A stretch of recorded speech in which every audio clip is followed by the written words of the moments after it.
Good morning! Samahan niyo ako sa panibagong experience ko.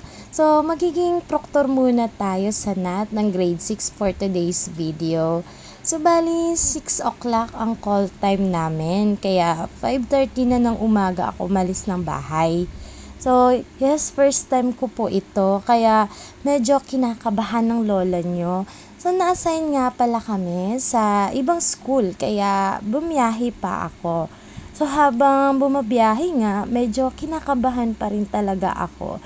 Dahil nga bago ito sa akin at wala akong ideya kung papaano sisimulan ng pagpapa-exam. Kaya gabi pa lang, nagbasa-basa rin naman po ako ng guidelines kung papaano sisimulan at tatapusin. Siyempre, need ko to die. Baka abutin ng maghapon ng mga bata sa test nila. At dahil tapang-tapangan tayo, natapos din naman yung exam kahit naghabol ng oras.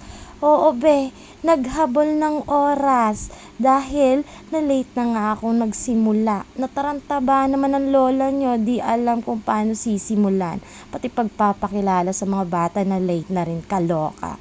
Pero thank God na iraos din naman po. So hanggang dito na lang muna. Bye!